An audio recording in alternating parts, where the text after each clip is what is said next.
Assalamualaikum warahmatullahi wabarakatuh. Saya Ifatul Jannah dari Program Studi S1 Pendidikan Matematika Institut Teknologi dan Sains Nahdlatul Ulama Pasuruan. Di sini saya akan membahas tentang turunan fungsi eksponensial. Sebelumnya, kita perlu mengetahui terlebih dahulu apa itu fungsi eksponensial. Fungsi eksponensial adalah fungsi dari suatu konstanta berpangkat variabel bebas. Dari kata eksponensial, eksponen itu adalah pangkat. Berarti, kalau fungsi eksponensial adalah suatu fungsi di mana konstantanya berpangkat variabel. Misal, sebuah fungsi f(x) sama dengan 2 pangkat x. Nah, di sini pangkatnya berupa variabel. Maka, ini dinamakan fungsi eksponensial. Nah, kemudian contoh yang kedua, f(x) sama dengan x pangkat 3. Ini dinamakan fungsi polinomial. Masih ingat dengan fungsi polinomial? Fungsi polinomial adalah bentuk aljabar yang memuat variabel berpangkat bulat positif. Nah, di sini bisa dibedakan. Kalau yang fungsi eksponensial itu pangkatnya berupa variabel, tetapi kalau yang fungsi polinomial basisnya yang berupa variabel. Nah, di sini karena saya akan menjelaskan diferensialnya dari fungsi eksponensial. Apakah sama turunan dari fungsi eksponensial dengan fungsi polinomial? Tentu tidak. Karena posisi variabel di sini beda. Posisi variabel pada eksponensial itu menjadi pangkat. Tetapi posisi variabel pada fungsi polinomial ini menjadi basis. Karena itu, turunan dari fungsi eksponensial itu beda dengan fungsi polinomial.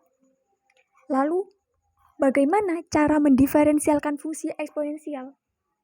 Oke, baik.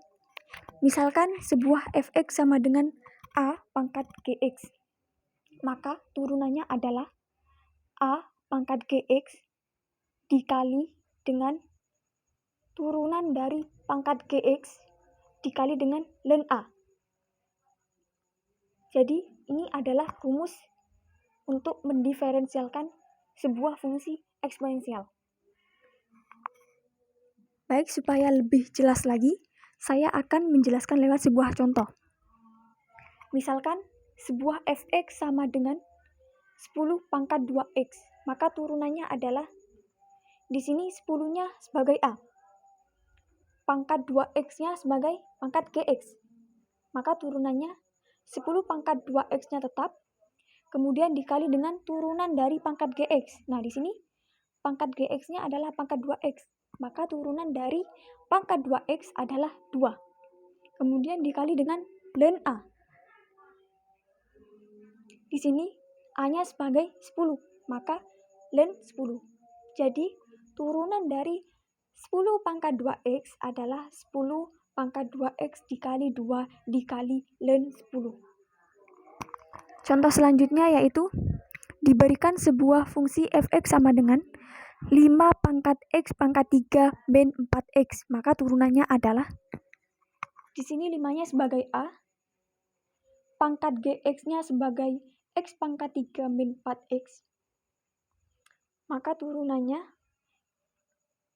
5 pangkat x pangkat 3 min 4x-nya tetap, kemudian dikalikan dengan turunan dari pangkat. Pangkatnya adalah x pangkat 3 min 4x. Turunan dari x pangkat 3 adalah 3x kuadrat. Kemudian turunan dari min 4x adalah min 4. Setelah itu dikali dengan ln a. Ln a-nya di sini adalah 5. Maka ln 5. Selanjutnya, bagaimana kalau a-nya berupa bilangan Euler? Sama saja. Caranya sama saja seperti tadi. Oke, misalkan sebuah f(x) sama dengan e pangkat x. Maka turunannya adalah, di sini e-nya sebagai a, x-nya sebagai gx. turunannya E pangkat X-nya tetap, kemudian dikali dengan turunan dari pangkat. Pangkatnya di sini adalah X. Turunan dari X adalah 1. Kemudian dikali dengan ln E, karena di sini E. Ln itu adalah logaritma natural, di mana logaritma berbasis E.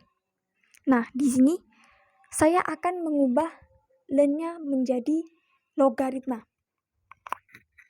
Maka ln kalau diubah menjadi bentuk logaritma, menjadi logaritma basis E.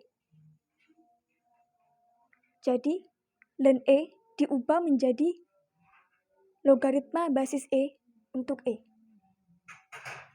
Masih ingat dengan sifat logaritma? Jika basisnya, ini basis, ini numerus ya. Jika basisnya itu sama dengan numerusnya, maka sama dengan 1.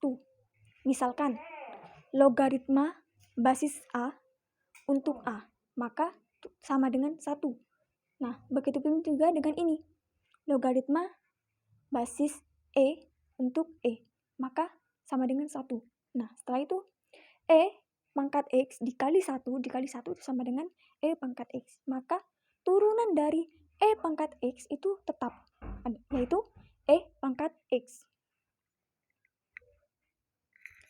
Baik, sekian dari saya. Wassalamualaikum warahmatullahi wabarakatuh.